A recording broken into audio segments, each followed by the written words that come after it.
just preparing to backflush the Lelit Elizabeth, and one of the things that I do consider important in a backflush, and I think people forget, and backflushing is the process of putting cleaner into a blank portafilter, a basket with no holes, and then loading that basket in the group, running a shot for 5 or 10 seconds to fill it with hot water, and then allowing it to vent back through the solenoid or the group vent system on an E61, which you can see next door.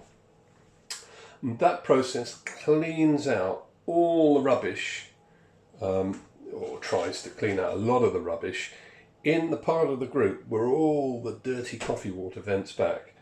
One of the problems with backflushing for many people is they don't realise that what they've got to do is give the cleaner time to work. So when you do your first 2 or 3 flushes, you've still got powdered cleaner in here that's dissolving the first 2 or 3 times, and you want to wait before you keep flushing for that cleaner to work in the machine.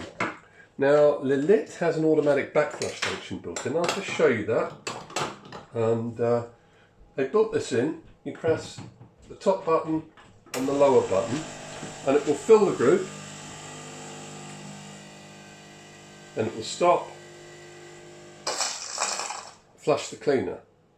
Now, I would normally wait 30 seconds, but of course it's filling the group. And this cleaner, remember, is still powdered, and it's just flushing it through and flushing it through. I'd still be waiting for my first backflush, and it's already done 3, and most of my cleaner is now exhausted, which is why the automatic system, and let's just stop this, I can press any button to stop it, for me is great because you can let it get on with it, but is slightly flawed because I don't think it gives the optimum result.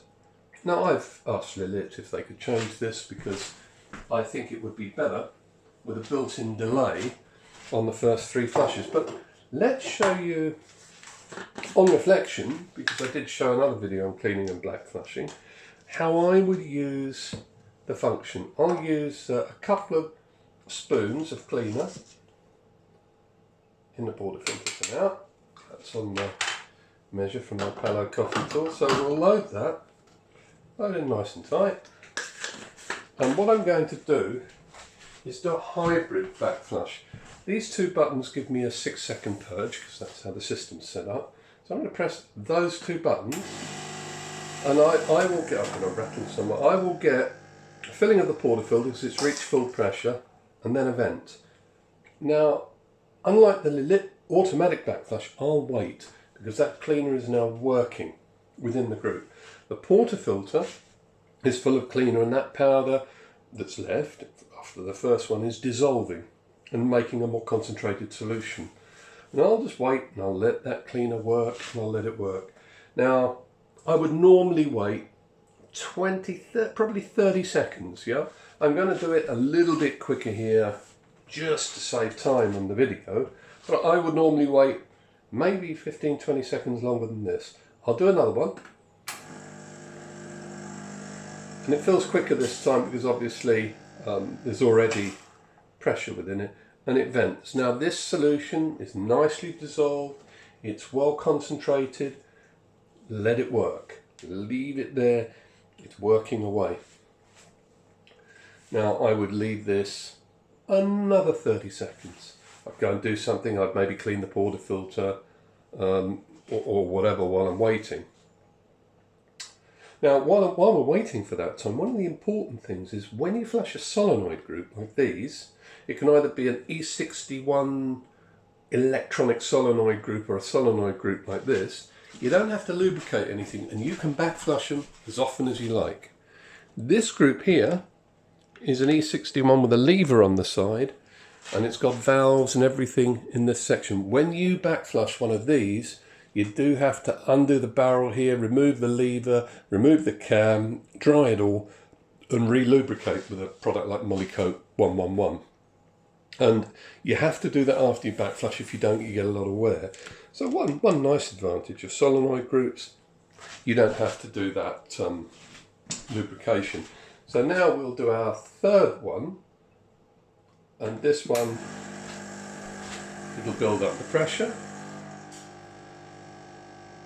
Now you can do 2 or 3 with a long pause, and you'd leave this one maybe 20 seconds.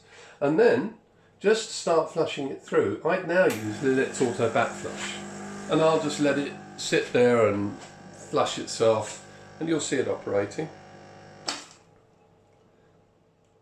Now, I'm not bothered now, the pauses aren't very long, because I just want to flush the residual amounts of cleaner and a bit of water through it, because now most of the cleaner's gone, and I just want to flush through the group and get it clean. And it can do this, but you can see the little weights there wouldn't have made the best use of the cleaner in the first 2 or 3 flushes when I had a reasonable concentration.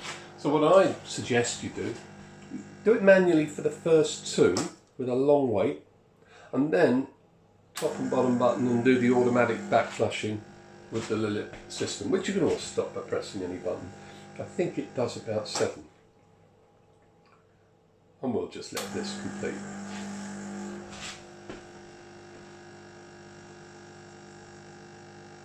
I mean, it's quite nice that you don't have to sit there and flush and flush and flush. You can just do it 3 times.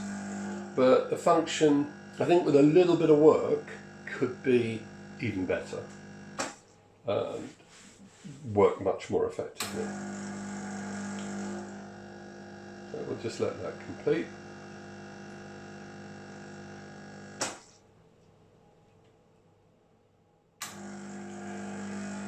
I haven't counted how many, but I think it's about 7.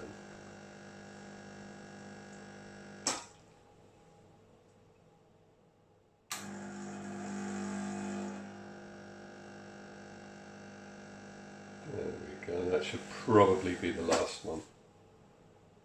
Or maybe not. Oh, it is. Now, we'll open that out. As you can see, all the cleaner's gone. See a little brown stain on the water. What I tend to want to do here is just run some clean water through it. I'll put my little tray there. I'll just run a purge, get some clean water through the group. And then I'll just probably load this lightly so it's leaky, run a purge. So it's not properly loaded, and water will flood down the outside of it. There we go.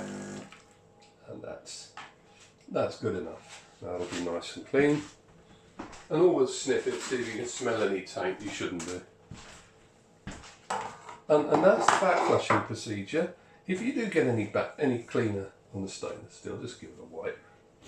And that's the machine completely backflushed, but using a hybrid method. I'm just going to say one of the tests I often do with Puli to check it's fully backflushed is give that a rub with your finger. If it doesn't feel slippery and just smells of water, then probably you've got all the detergent off. Some people say pull a shot and discard the first shot, but I think that's wasteful. I've found you can make a shot after this, you're not going to taste anything.